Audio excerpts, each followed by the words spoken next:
আসসালামু আলাইকুম রহমতুল্লাহি অবরকাতুহু।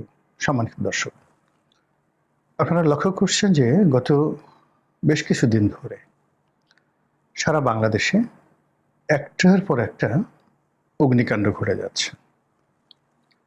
বিশেষ করে গত এক সপ্তাহে যে মর্মান্তিক, বিয়োগাত্মক এবং জাতীয় অর্থনীতিতে একেবারে সরাসরি আঘাত হানে, এরকম বেশ কয়েকটি অগ্নিকাণ্ড ঘটেছে। মিরপুরে একটা নির্মম অগ্নিকাণ্ডের ঘটনা ঘটল, যেখানে ১৬ জন মানুষ অগ্নিদগ্ধ হয়ে মারা গেল। আমাদের স্বাধীন মিডিয়া এটা ওভাবে প্রচার করেনি। শেখ হাসিনার জমানাতে যেভাবে নিমতলী অগ্নিকাণ্ডে মারাত্মক বিপর্যয় ঘটেছিল এবং বহু মানুষ অগ্নিদগ্ধ হয়েছিল, সারা বাংলাদেশের মানুষ শোকের মাতম করেছিল এবং শেখ হাসিনা বাধ্য হয়ে ঘটনাস্থল পরিদর্শন করেছিলেন এবং যারা আহত হয়েছিলেন তাদের চিকিৎসার ব্যবস্থা এবং যারা নিহত হয়েছিলেন এরকম দুটো পরিবারকে তিনি সেই পরিবারের দুটো বিবাহ উপযুক্ত কন্যাকে নিজের কন্যা রূপে তিনি গ্রহণ করেছিলেন এবং যতদিন তিনি ক্ষমতায় ছিলেন ততদিন সেই নিমতলীর অগ্নিকাণ্ডে পুরো পরিবার নিহত হয়ে যাওয়া এতিম দুটো কন্যা সন্তানের বিয়ে শাদী লালন পালন থেকে শুরু করে পুরো জিনিসটির দায় দায়িত্ব শেখ হাসিনা পালন করেছেন। যেভাবে ওই যে পূর্ণিমা ধর্ষিত হয়েছিল সেই দায় দায়িত্ব তিনি পালন করেছেন। তো হলো কি, আসলে পেটে ভাত দেওয়ার নাম নাই কিল দেওয়ার গোসাই, একটা কথা আছে না? আপনি শাসন করা তারই সাথে সোহাগ করে, যে আপনাকে সোহাগ করতে হবে। তো সেই দিক থেকে মিরপুরে যখন এত বড় দুর্ঘটনা ঘটলো, আমাদের কর্তা ব্যক্তিরা কেউ সেখানে গেলেন না। মিরপুর যখন জ্বলছে তখন তিনি রোমে বক্তৃতা দিয়ে বেড়াচ্ছেন। মিরপুরের জ্বলন্ত মানুষগুলো যখন হাসপাতালে একটার পর একটা মরে যাচ্ছে এবং সুস্থ মানুষ, আমার একজন রোগী হাসপাতালে অসুস্থ, তো আমি সেই ঢাকা মেডিকেলে আমার লোকজন যাচ্ছে, তারা বলল যে স্যার কি বিভৎস মৃত্যু, যে ওটা দেখে আমার ভয় লেগে গেছে। ঢাকা মেডিকেলে যে সমস্ত অগ্নিদগ্ধ মিরপুরের লোকজন আসছে, তো এটা যখন হচ্ছে তখন ঐক্যমত্য কমিশনের লোকজন বসে বসে তারা সেই রাষ্ট্রীয় অর্থে ভালো ভালো খাবার দাবার খাচ্ছেন, রাজনীতিবিদরা এবং রাষ্ট্র পরিচালকরা। সেখানে মিরপুরের এই অগ্নিদগ্ধ লোকদের নিয়ে আলাপ আলোচনা হয়েছে, দুঃখ প্রকাশ করা হয়েছে, শোক প্রকাশ করা হয়েছে, এরকম কোনো বিবৃতি আমার চোখে পড়ে নাই। যদি তারা দিয়ে থাকেন, প্রকাশিত হয়ে থাকে, আমি মাপ চাই। আর যদি না দিয়ে থাকেন, লানত তাদের প্রতি। ওই বৈঠকে যারা ছিলেন, ঐক্যমত্য কমিশনের বৈঠকে, এই মিরপুর ট্র্যাজেডির পরে, মিরপুর ট্র্যাজেডির পরেই চট্টগ্রাম, যেটা কেএপিজেড বলা হয়, কর্ণফুলী এক্সপোর্ট প্রসেসিং জোন, সেখানে একটা খুব বড় সড়ো কারখানাতে আগুন লাগলো। পুরো কারখানা এ টু জেড জ্বলে পুড়ে ছারখার, একেবারে কিচ্ছু নেই। তারপর ঢাকা বিমানবন্দরের কার্গো ইউনিটে আগুন লাগলো। আমি 1991 সন থেকে ব্যবসা বাণিজ্য করি এবং প্রথম দিন থেকেই আমার শিপিং ব্যবসা, ফ্রেট ফরওয়ার্ডিং ব্যবসা। কাজেই এই যে বিদেশ থেকে যে মালামালগুলো আসে, তো এই কার্গোতে এসে যে মালামালগুলো থাকে, এগুলো যারা পাঠায় এয়ারলাইন্স কোম্পানিগুলো, তাদের এজেন্ট হিসেবে আমি সেই 91 থেকে আজ পর্যন্ত কাজ করে যাচ্ছি। ফলে ওই যে কার্গো ভিলেজ গঠন এবং ওখানকার ম্যানেজমেন্ট, ওখানে কোন কোন মাল থাকে, এটা আমি যেভাবে হৃদয় থেকে বুঝতে পারি, এই কান্নাটা, ওখানকার অবস্থা, customs house, Dhaka customs house, তারপরে সিভিল এভিয়েশনের কর্মকাণ্ড এবং ওই কার্গো ভিলেজের এ টু জেড, বিশ্বাস করে none of the YouTuber, none of the politician, none of the যাকে বলা হয় ব্রুক্র্যাট, আমার মতো হৃদয় দিয়ে বুঝতে পারবেন না। 91 থেকে আমি ওখানে, আমার রুটি রুজি আছে। বিশ্বাস করেন যে সর্বনাশ ওখানে ঘটেছে।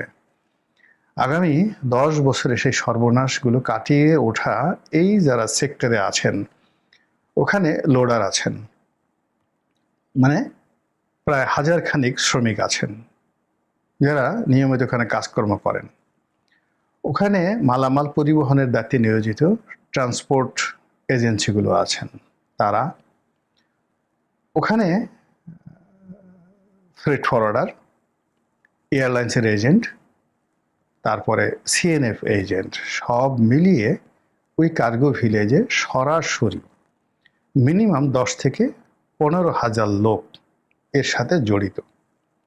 এই ফুল অপারেশনটা চালু না হওয়া পর্যন্ত এই লোকগুলোর মুখে অন্ন কারা যোগাবে, এই গেল একটা।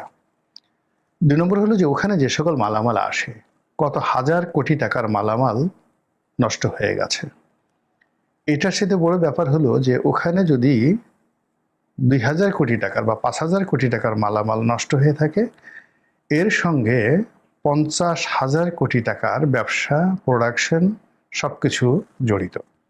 যেমন ধরুন আমার একটা গার্মেন্টস ফ্যাক্টরি আছে, এখন আমার $1 কোটি, মানে ধরুন 100 কোটি টাকার একটা শিপমেন্ট।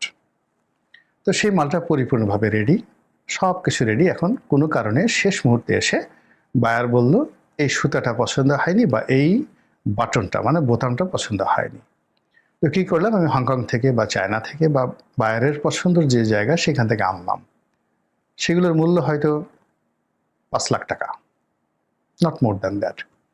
তো 5 লাখ টাকা মাল আমি এয়ারপোর্টে এনেছি এবং কালকে পুড়ে গেছে, যার সেটা উদাহরণ দিলাম, যার কারণে ওই মালটা আবার নতুন করে না আসা পর্যন্ত আমার 100 কোটি টাকার এক্সপোর্ট বন্ধ হয়ে আছে। ধরুন আপনার একটা গাড়ি আছে, বা এই যে রূপপুর পারমাণবিক কেন্দ্রের 18 টন মালামাল নাকি এসেছিল মেন্ট, এবং এটা সুদের টাকা। রাশিয়া থেকে চড়া সুদে আমরা এই টাকা এনে এই পারমাণবিক বিদ্যুৎ কেন্দ্র করেছি। এই 1,20,000 কোটি টাকার সুদ, এখানে যারা কাজকর্ম করছে তাদের বেতন ভাতা, এটা আপনি প্রতিদিন কত কোটি টাকা বা কত শত কোটি টাকা আপনার এখানে মানে সুদ এবং বিনিয়োগ যাচ্ছে, শত কোটি টাকা এভরিডে। এখন এই মালামালগুলো মূল্য হয়তো দেখা গেল 500 কোটি টাকা, মূল্য হয়তো 1,000 কোটি টাকা, কিন্তু এটা আবার নতুন করে প্রোডাকশন, মানে এখানে আপনি রাতারাতি এই মালগুলো আনবেন না। এই যারা পাওয়ার জেনারেশন করেন তারা জানেন যে এখানের যে পার্টসগুলো হয়, বড় বড় জেনারেটর বা যে পার্টসগুলো, ওগুলোর আকার মানে আকৃতি অনুযায়ী, স্পেসিফিকেশন অনুযায়ী মূল মাদার কোম্পানিকে অর্ডার দিতে হয়, তারপর সেটা তারা তৈরি করে দেয়।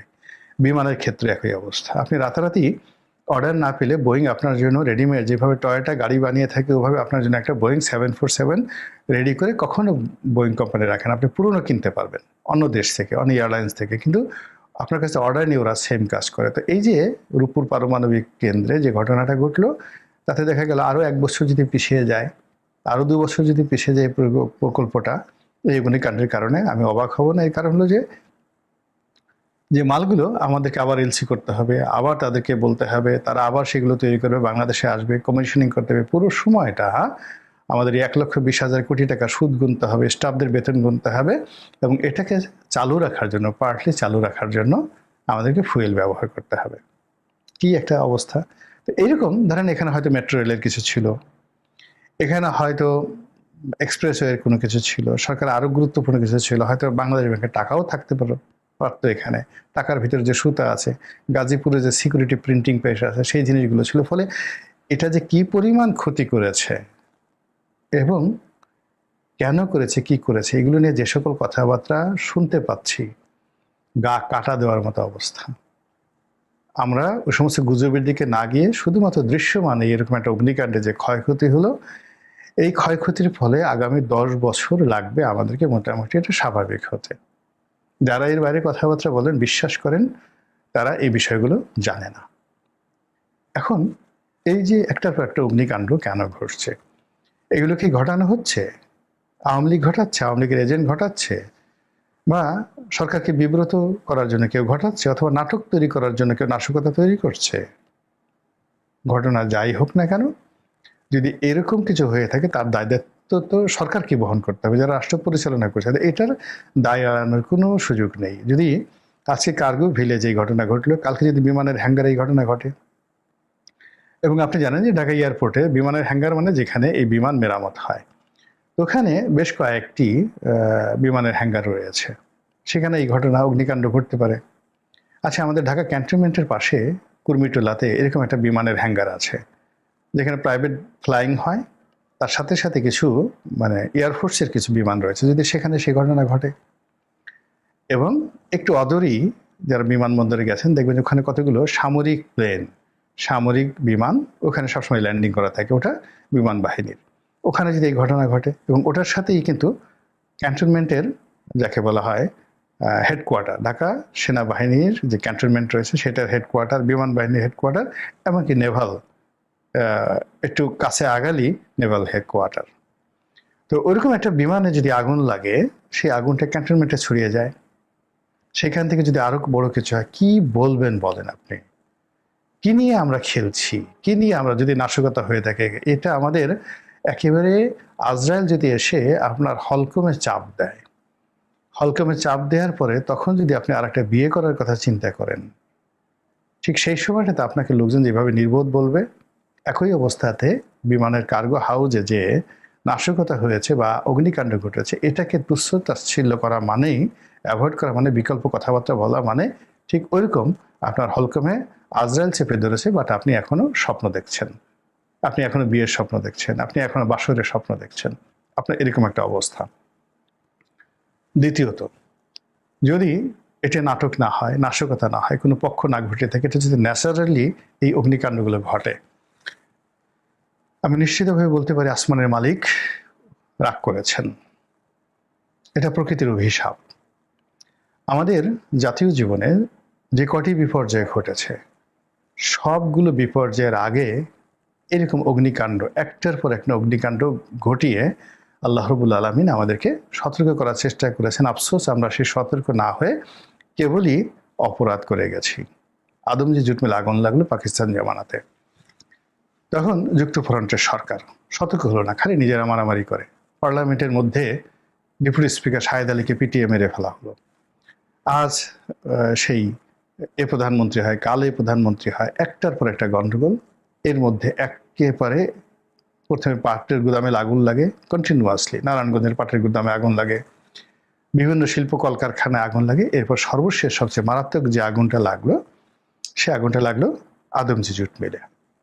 এই আদমজি জুট মিলে লাগার পরে শুরু হলো শ্রমিক দাঙ্গা, এবং এটার প্রেক্ষিতে আইয়ুব খান সরকার ক্ষমতায় আসলেন। পড়ে দেখেন ইতিহাসে, ওই এমআর আক্তার মুকুল আছেন, বিখ্যাত সাংবাদিক, মুজিবের রক্তলাল, সেই বইতে কত চমৎকারভাবে তিনি এই ঘটনাগুলো বর্ণনা করেছেন। এরশাদের পতনের আগেও এরকম প্রাকৃতিক কিছু আগুন লেগেছিল। বেগম খালেদা জিয়ার পতন সে 2006 সনে, দেখেন পতনের কিছুদিন আগে, 1 বছর আগের থেকে এরকম অস্বাভাবিক কিছু অগ্নিকাণ্ড, লঞ্চ ডুবি, লঞ্চ ডাকাতি। এবং এই এখানে আরো একটা ব্যাপার বলে নেই, এখানে কিন্তু জলস্থলে অন্তরিক্ষে, মানে এখানে যেমন ফ্যাক্টরি পড়ছে, একই সঙ্গে কিন্তু সদরঘাটের লঞ্চ পড়ছে। আবার একই সঙ্গে চিনির, ওই মেঘনা গ্রুপের একটা চিনির কারখানার, সেখানেও আগুন লেগেছে। মানে কটা বলবেন, এগুলো তো পত্রপত্রিকা আসছে, এর বাইরে যে আরো কত কিছু হচ্ছে। এবং এটা যদি বিচ্ছিন্নভাবে হয়ে থাকে, আকাশের মালিক, আসমানের মালিক প্রধান্বিত। আমাদের প্রতারণার কারণে, আমাদের নাটকের কারণে, আমাদের অসততার কারণে, এবং তিনি আমাদেরকে যে সুযোগটা দিয়েছেন, যার জন্য আমরা, যে সুযোগের জন্য আমরা কান্নাকাটি করেছিলাম বহু বছর ধরে, সেই সুযোগ বা সেই নিয়ামতকে আমরা অপমান করেছি। আমরা শুকরগুজার হইনি, আমরা আল্লাহকে ধন্যবাদ জানাইনি, আমরা নিজের দিকে সংশোধন করিনি, এবং আমরা শেখ হাসিনার চাইতেও আরো মন্দ কাজ করার জন্য নিজেদের হাত পাকে যেভাবে আমরা প্রস্তুত করে চলেছি, এটা আসমানের মালিককে ক্রোধান্বিত করে থাকে যদি, তাহলে তিনি এই জমিনে যে লক্ষণগুলো ঘটান, সেই লক্ষণগুলোর মধ্যে অগ্নিকাণ্ড, প্রাকৃতিক দুর্যোগ, রোগ বালাই, এগুলো অন্যতম। এমনকি সামাজিক মারামারি, কাটাকাটি, হানাহানি অন্যতম। তো এই আগুনের যে ঘটনাটি, এই ঘটনাটি থেকে যদি আমরা শিক্ষা গ্রহণ করি, বা এই আগুনের ঘটনা থেকে যদি আমরা প্রস্তুতি গ্রহণ করি, তাহলে আমাদের কল্যাণ। আদারওয়াইজ যে সর্বনাশের পথে আমরা ধেয়ে চলেছি, এই সর্বনাশ যে শেষ পর্যন্ত আপনাকে আমাকে কোথায় নিয়ে যায়, আমরা এখন পর্যন্ত তা কল্পনাও করতে পারছি না। যেভাবে আগস্ট মাসের 5 তারিখ সকাল 11:30 পর্যন্ত, 12টা পর্যন্ত গণভবনের কেউ কল্পনা করতে পারেননি। খাবার প্রস্তুত, গরম গরম শাহী খাবার, যেটা জুলাই যোদ্ধারা সেখানে ঢুকে গিয়ে সব খেয়ে ফেলেছেন। দুপুরের খাবারটি খাওয়ার সুযোগ হয়নি তাদের। আল্লাহ এ ধরনের বিপর্যয় থেকে এই দেশ এবং জাতি আমাদের সবাইকে আগামী দিনে রক্ষা করুন, হেফাজত করুন এবং আমাদের সবাইকে হেদায়েত দান